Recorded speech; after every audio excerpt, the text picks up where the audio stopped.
नमस्कार विद्यार्थी मित्रांनो, स्वागत आहे तुमचं आपलं चॅनल एमपीएससी विषयावरती। तर आपण या ठिकाणी आधुनिक महाराष्ट्राच्या इतिहासावरती प्रश्नोत्तर आपण या ठिकाणी घेत आहोत।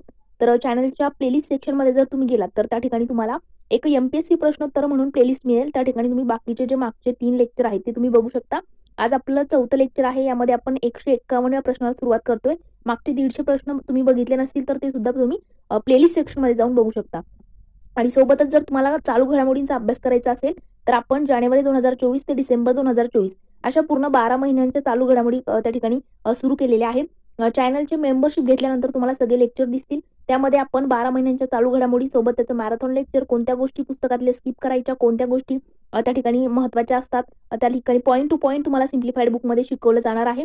आणि सोबत तुमचा 2500 प्रश्नांचा सराव सुद्धा त्या ठिकाणी घेण्यात येणार आहे। जर तुम्हाला जॉईन करायची असेल सिरीज तर तुम्ही डेमो लेक्चर जे आहे, अहवाल निर्देशांक म्हणून एक डेमो लेक्चर मी टाकलेला आहे, चॅनलच्या प्लेलिस्ट मध्ये तुम्हाला दिसेल। आता तुमचा थोडा वेळ न घेता आपण लेक्चरला सुरुवात करूया।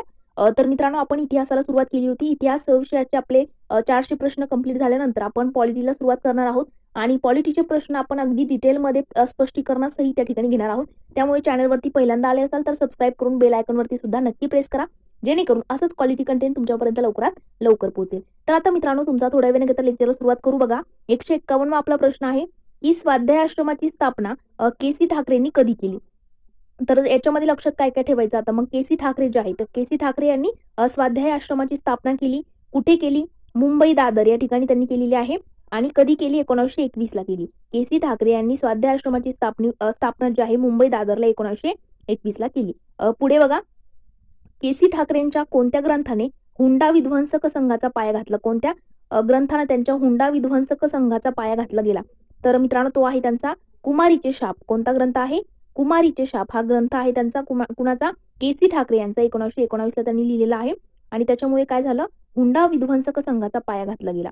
नंतर बघा, छत्रपती शाहूंनी कोल्हापुरामध्ये आर्य समाजाची शाखा डॅश साली सुरू केली। तर छत्रपती शाहू महाराज जे आहेत, आता प्रश्न कोणकोणते झाले? 151, 152, 153 आपला सुरू आहे।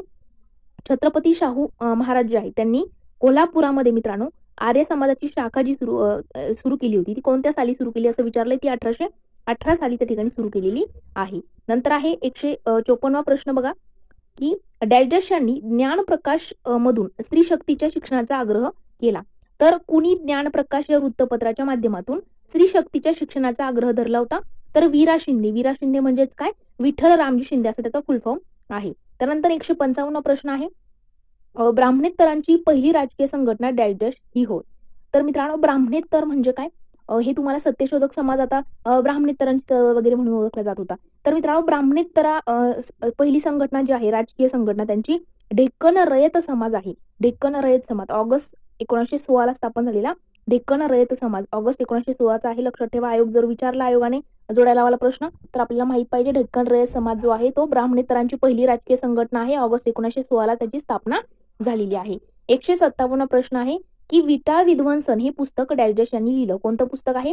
विटाळ विध्वंसन। तर ते कुणी लिहिलंय? तर आपल्याला इथं दिलंय बघा, एक सेकंद हे एकदा रिमूव्ह करते म्हणजे तुम्हाला लक्षात राहील। तर बघा, विटाळ विध्वंसन जे आहे, एक सेकंद, तर विटाळ विध्वंसन हे पुस्तक कुणी लिहिलंय? गोपाळ बाबा वलंकर जे होते यांनी विटाळ विध्वंसन हे पुस्तक त्या ठिकाणी लिहिलं आहे। आणि अस्पृश्यता जातीभेद संदर्भानं लिहिलेलं गोपाळ वलंकरांचं कोणतं पुस्तक? विटाळ विध्वंसन आहे। आता 158 आपला प्रश्न, 158 प्रश्नामध्ये काय दिलंय की शिवराम जानबा कांबळे यांनी 1908 मध्ये डॅश हे पाक्षिक सुरू केलं। आता एखादं वृत्तपत्र असेल तर ते साप्ताहिक आहे का, पाक्षिक आहे, दैनिक आहे, हे आपल्याला माहित असणं गरजेचं आहे। तर शिवराम जानबा कांबळे यांनी म्हणजे शिवराम कांबळे जे आहेत त्यांनी 1908 ला एक पाक्षिक सुरू केलं होतं। त्याचं नाव आहे सोमवंशीय मित्र। समाज जागृतीसाठी त्यांनी सुरू केलं होतं। 159वा प्रश्न की डॅश यांनी 1931 मध्ये चोखा मेळा हे साप्ताहिक सुरू केलं। बघा, 1931 मध्ये चोखा मेळा हे साप्ताहिक कुणी सुरू केलं किंवा चोखा मेळा हे साप्ताहिक कुणाचं आहे असा प्रश्न जर आला तर किसन बनसोडे। कोण आहे? किसन बनसोडे यांचं चोखा मेळा हे साप्ताहिक त्या ठिकाणी आहे। मजूर पत्रिका 1918चं त्यांचंच आहे। मजूर पत्रिका पण किसन बनसोडे यांची आहे। चोखा मेळा साप्ताहिक सुद्धा किसन बनसोडे यांचं आहे। पुढे बघा, बहिष्कृत हितकारिणी सभा हे हस्तलिखित मासिक जे आहे ते प्रकाशित प्रसिद्ध करत असे। तर मित्रांनो, बहिष्कृत हितकारिणी सभा हे हस्तलिखित मासिक प्रकाशित किंवा प्रसिद्ध करत असे कोण? सरस्वती विलास। त्यानंतर आहे 161वा प्रश्न की डॅश डॅश हे समाज समता संघाचे मुखपत्र होते. तर मित्रांनो मी तुम्हाला मागच्या लेक्चरमध्ये विचारलं होतं त्या ठिकाणी प्रार्थना समाजाचं मुखपत्र कोणतं. इथं काय दिलंय, समाज समता संघ जे आहे त्या समाज समता संघाचं त्या ठिकाणी मुखपत्र कोणतं, तर ते होतं मित्रांनो समता वृत्तपत्र होतं आणि त्याचे संपादक आहेत देवराव नाईक. 162वा प्रश्न 14 जून 1996 रोजी अनाथ बालिकाश्रम स्थापन झाला, तिचे अध्यक्ष कोण होते. अनाथ बालिकाश्रम स्थापन कधी झाला, 14 जून 1896 ला, आणि त्याचे अध्यक्ष कोण होते, तर डॉक्टर रा.गो. भांडारकर हे त्याचे अध्यक्ष होते आणि सचिव धोंड केशव कर्वे हे त्याचे संस्थापक सचिव होते, असं लक्षात ठेवायचं. आणि ती अनाथ बालिकाश्रम 14 जून 1896 ला स्थापन झाला. 163वा प्रश्न महर्षी कर्वे यांच्या कार्याला डॅश डॅश या स्त्रियांनी मदत केली. तर महर्षी धोंडो केशव कर्वे जे आहेत यांच्या कार्याला कोणकोणत्या स्त्रियांनी मदत केली होती, पार्वतीबाई आठवले, वेणूबाई नामजोशी आणि काशीबाई देवधर यांनी त्या ठिकाणी त्यांना मदत केलेली आपल्याला दिसून येतं. त्यानंतर 164वा प्रश्न की महर्षी कर्वेंवर स्त्री शिक्षणासंदर्भाने या पुस्तकाचा प्रभाव पडला होता.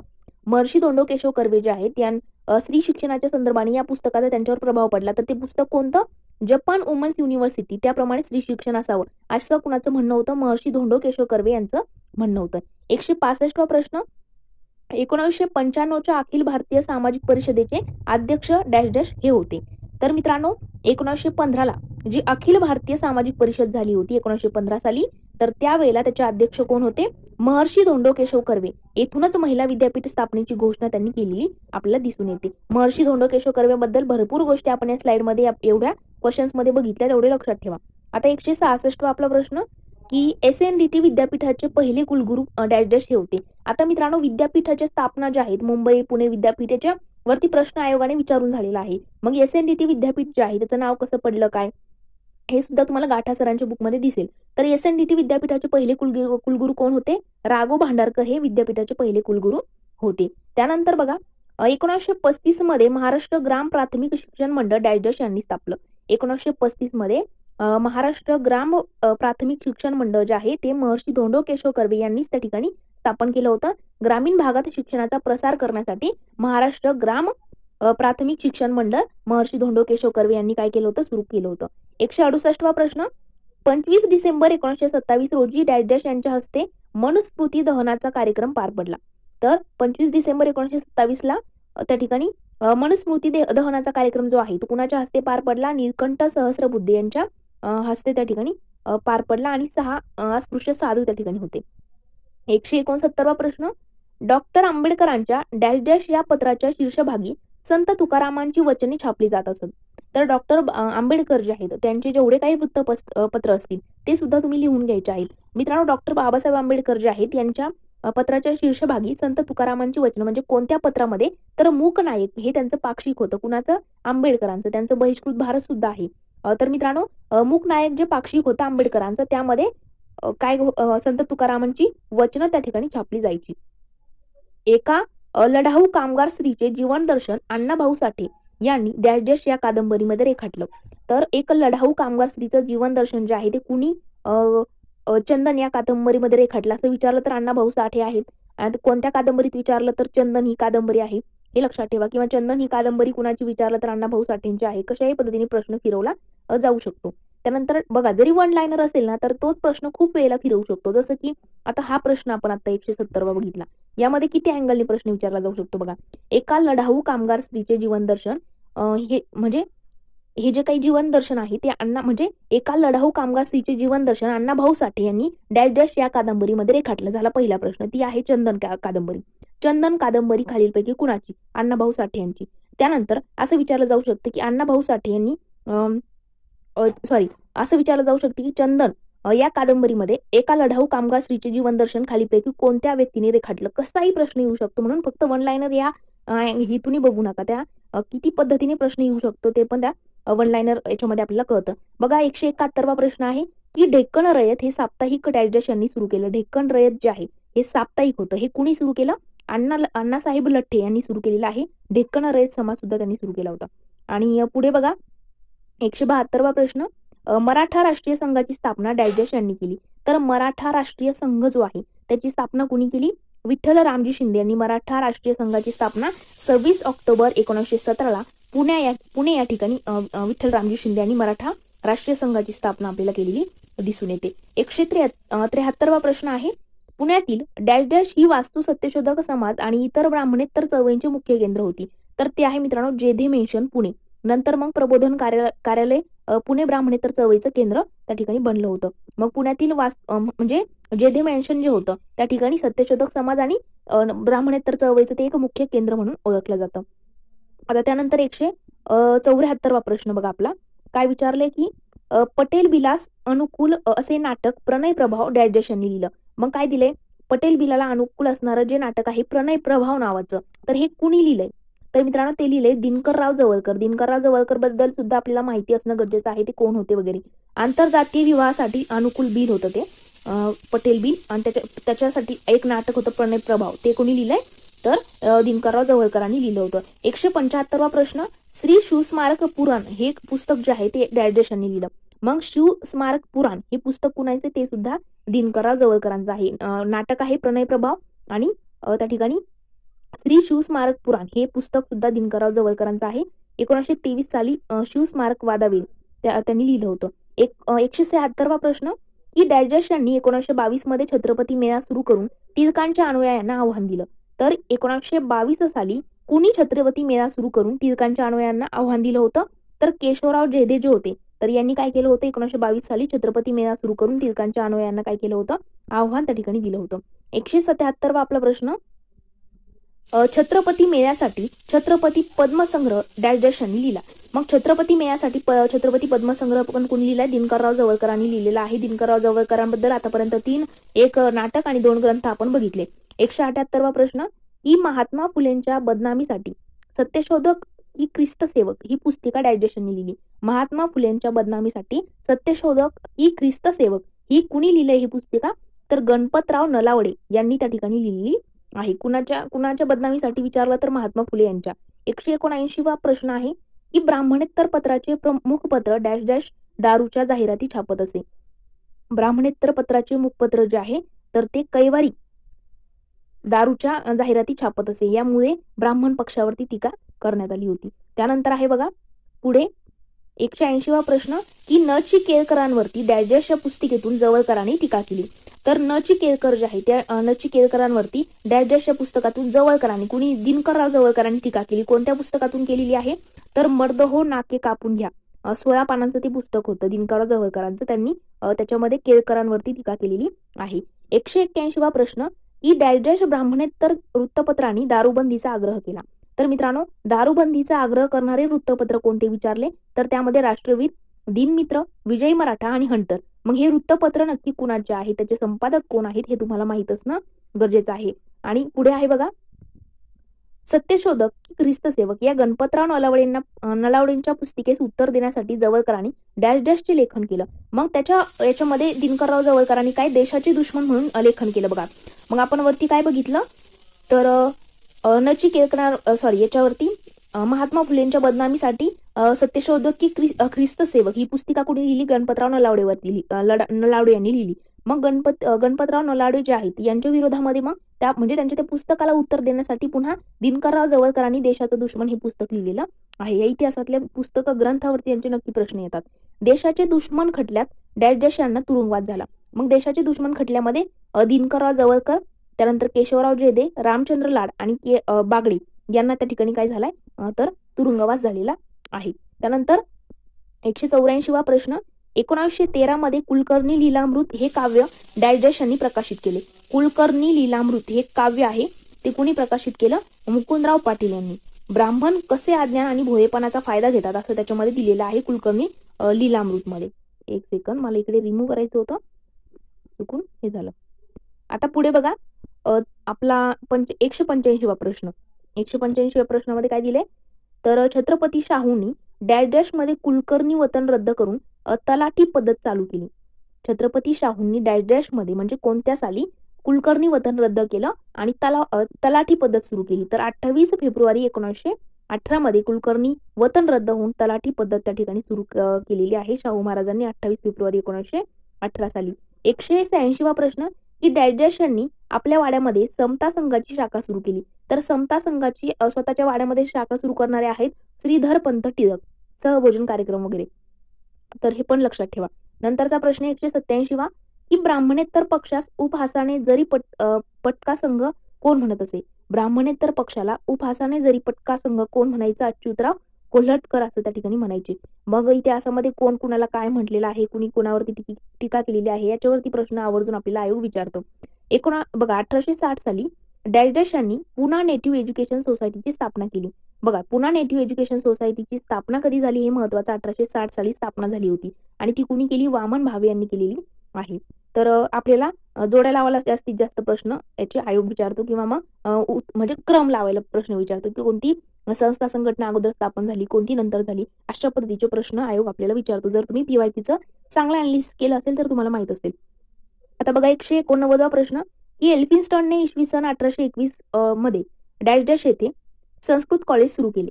तर मित्रांनो एल्फिन्स्टननं 1821 मध्ये संस्कृत कॉलेज कुठं काढलं होतं, पुणे या ठिकाणी, आणि नाव बदलून पुणा कॉलेज त्याचं केलेलं आहे. मराठी उच्च शिक्षण व्हर्नॅक्युलर कॉन्व्हेंट व इंग्रजी उच्च शिक्षणासाठी डेक्कन कॉलेज. बघा जे एल्फिन्स्टननं 1821 मध्ये संस्कृत कॉलेज सुरू केलं पुण्याला, त्याचं नाव पुन्हा बदललं आणि पुणा कॉलेज केलं आणि त्याच्यामध्ये मराठी उच्च शिक्षण देण्यासाठी व्हर्नॅक्युलर कॉलेज होतं आणि इंग्रजी उच्च शिक्षणासाठी डेक्कन कॉलेज होतं. अशा पद्धतीच्या नावामध्ये बदल सुद्धा करण्यात आला होता. 190वा प्रश्न आहे की डॅश डॅश या मिशनरीने 1824 मध्ये मुंबईत पहिली मुलींची शाळा काढली. तर मित्रांनो अमेरिकन मिशनरी सोसायटीने काय केलं होतं, 1824 मध्ये मुलींसाठी पहिली शाळा मुंबईमध्ये काढलेली आहे. कोणत्या अमेरिकन मिशनरीने, स्कॉटिश मिशनरी वगैरे पर्याय येतील, त्यामध्ये अमेरिकन आहे हे लक्षात ठेवा. सन 1834 मध्ये मुंबईत डॅश डॅश ही मिशनरी कॉलेज स्थापन झाले. तर 1834 साली मुंबईमध्ये विल्सन कॉलेज जे आहे ते सुरू झालं होतं मुंबई या ठिकाणी 1834 ला. त्यानंतर बघा 192वा प्रश्न की मुंबई विद्यापीठाची स्थापना डॅश डॅश रोजी झाली. तर मित्रांनो मुंबई विद्यापीठ मी आताच मागे सांगितलं, SNDT विद्यापीठ बघताना मी सांगितलं की विद्यापीठ लक्षात ठेवा, स्थापनेनुसार क्रम वगैरे आणि त्याच्या जवळ मुंबई पुणे हे महत्वाचे विद्यापीठ तुम्हाला माहित असणं गरजेचं आहे.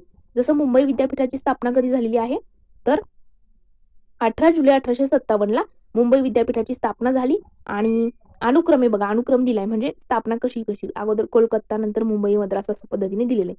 त्यानंतर बघा 193वा प्रश्न आहे आपला की 1883 मध्ये येशू ख्रिस्ताचे चरित्र 7 खंडात कुणी लिहिलं. तर मित्रांनो ते लिहिलेलं आहे बाबा पदमनजी यांनी. बाबा पदमनजी यांच्याबद्दल जर तुम्ही गाठा पुस्तकामध्ये वाचलं असेल तर तुम्हाला ह्या गोष्टी लगेच क्लिक होतात.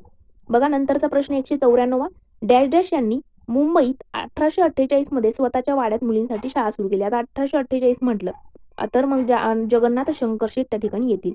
प्रश्न 195 आहे की अरुणोदय हे डॅश डॅश यांचे आत्मचरित्र आहे. मित्रांनो मागे आपण एक माझी साक्ष हे आत्मचरित्र बघितलं होतं, ते कुणाचं होतं बघा. तर ते माझी साक्ष आत्मचरित्र जे आहे ते कुणाचं हे मला तुम्ही कमेंट सेक्शन मध्ये सांगा.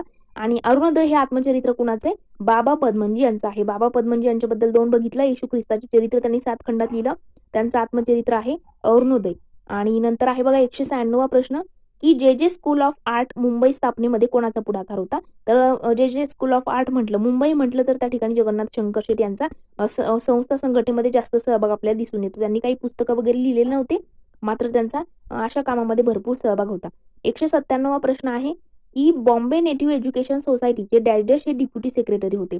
मित्रांनो बॉम्बे नेटिव्ह एज्युकेशन सोसायटी जे आहे त्या बॉम्बे नेटिव्ह एज्युकेशन सोसायटीचे डेप्युटी सेक्रेटरी जे आहे ते बाळशास्त्री जांभेकर होते. 198वा प्रश्न आहे मराठी वृत्तपत्राचे जनक जांभेकर दर्पण डॅश डॅश भाषेतून प्रसिद्ध करतात. तर मित्रांनो दर्पण जे आहे ते मराठी आणि इंग्रजी दोन्ही भाषेतून होतं हे लक्षात ठेवा. आणि 6 जानेवारी 1832 ला दर्पण त्यांनी काढलं होतं, म्हणून त्यांना वृत्तपत्राचे जनक सुद्धा म्हटलं जातं. आणि पुढे आहे बघा 199वा प्रश्न बाळशास्त्री जांभेकरांनी विधवा विवाहास शास्त्रीय आधार शोधण्यासाठी आणि त्यावर ग्रंथ लिहिण्यासाठी यांना विनंती केली होती. तर मित्रांनो बाळशास्त्री जांभेकर जे आहे त्यांनी विधवा विवाहाला शास्त्रीय आधार शोधण्यासाठी त्या ठिकाणी त्याच्यासाठी ग्रंथ लिहिण्यासाठी गंगाधर शास्त्री फडके यांना विनंती केली होती आणि त्यांच्याकडनं ग्रंथ लिहून घेतला होता. प्रश्न 200 आहे बघा की प्राचीन भारतीय शिलालेख व ताम्रपट वाचन आणि त्यावर आधारित विद्वत्तापूर्ण लेख डॅश डॅश यांनी लिहिले. तर ते सुद्धा बाळशास्त्री जांभेकर आहेत. ते शिलालेख वाचनासाठी कुठे गेले होते वगैरे सगळ्या गोष्टी काठा सरांच्या बुकमध्ये डिटेलमध्ये दिलेल्या आहेत आणि त्यांना इतिहास संशोधक सुद्धा म्हटलं जातं. तर आजच्या लेक्चरचे आपले 50 प्रश्न कव्हर झालेले आहेत. आणि ज्यांना वाटते 50 प्रश्न खूप कमी होतात, एकदा तुम्ही हे पूर्ण जेवढं वाचले, जर पुन्हा एकदा विचारलं मी उत्तर, तर तुम्हाला आठवणार नाही. त्यामुळे चांगले थोडेच रिव्हिजन करा, चांगले करा. आणि ज्या गोष्टी ज्या एक्स्ट्रा वाटल्या त्या पुस्तकात कुठे वाचलेल्या नव्हत्या त्या नोट डाऊन करा. आणि नंतर आपले एक 8 लेक्चर झाल्यानंतर एक मॅरेथॉन लेक्चर येईल. मग त्यामध्ये तुम्ही काय करा, आपले पूर्ण 400 प्रश्न पूर्ण झाले, की मग एकदा त्याचं मॅरेथॉन लेक्चर पण करा. म्हणजे तुमची चांगली रिव्हिजन होईल. आणि मित्रांनो, पॉलिटीचे जे प्रश्न आहेत, तर ते आपण खूप छान पद्धतीने एक ना एक प्रश्न आणि त्याचं स्पष्टीकरण या पद्धतीने आपण पॉलिटीचे जे आहेत, जवळ मित्रांनो आपण घेणार आहोत 1,500 प्रश्न. पॉलिटीचे किती घेणार आहोत? 1,500 प्रश्न विथ एक्सप्लेनेशन, म्हणजे स्पष्टीकरणासहित 1,500 प्रश्न आपण या ठिकाणी पूर्ण फ्री ऑफ कॉस्ट असणार आहे. आणि त्यावेळेला आपण मग एका लेक्चरमध्ये 50च प्रश्न घेऊ, पण तिथे स्पष्टीकरण वगैरे असेल तर लेक्चर जे आहे 40-40 मिनिटाचे लेक्चर येतील. आणि यानंतर एक मॅरेथॉन लेक्चर येईल पूर्ण 1,500 प्रश्नांचं. इतक्या छान पद्धतीने घटना निर्मितीपासून सगळे प्रश्न आपण घेणार आहोत. त्यामुळे पॉलिटीची पण छान तुमची रिव्हिजन होईल. मग हिस्ट्री आपलं कंप्लीट झालं का आपण पॉलिटीला सुरुवात करूया. मग तसंच भूगोल वगैरे स्पष्टीकरणासहितच आपण इथून पुढे सगळे प्रश्न घेऊयात. जसं आता हे 1 लाईनर झाले, नंतर आपण स्पष्टीकरणासहित घेऊयात. तर आता आज आपण इथेच थांबूया. आणि करंटची सिरीज जर तुम्हाला जॉईन करायची असेल आमच्यासोबत, तर तुम्ही सुद्धा जॉईन करू शकता. 2-2.5 हजार मुलं सध्या आपल्याकडे जॉईन आहेत. डेली करंटचं लेक्चर येते, रोज रात्री एक दोन लेक्चर येतात. आणि आपल्याला मित्रांनो, सिरीज जी आहे करंटची, तर 12 महिन्यांचं करंट कव्हर केल्यानंतर आपल्याला 2,500 प्रश्नांचा सराव घ्यायचा आहे. पण तो मी पब्लिक करणार नाही, तो फक्त मेंबर्सला दिसेल. ओके, चॅनल मेंबर्सला दिसेल. 2,500 प्रश्न आपण करंटचे घेणार आहोत 2024 या वर्षावरती. पूर्ण 2,500 प्रश्नांचा सराव तुमचा 2024च्या याच्यावरती घेईल. म्हणजे तुम्हाला कळेल पुस्तकात प्रश्न कशा पद्धतीने विचारले जातात, काय केलं जातं. आणि आयोगाच्या प्रश्नांची सिरीज सुद्धा मी करंटची घेणार आहे, की प्रश्न कुठे येतात, काय येतात, मग आपण काय काय वाचलं पाहिजे सिम्प्लिफाईड बुकमधून, या गोष्टी पण मी तुम्हाला त्या ठिकाणी सांगेल. तर आज आपण इथेच थांबूया. लेक्चर आवडलं असेल तर लाईक, कमेंट, मित्रमैत्रिणींसोबत सुद्धा शेअर करा, जेणेकरून प्रत्येकाला लेक्चरचा फायदा होईल. तर आज इथेच थांबूया. Thank you so much.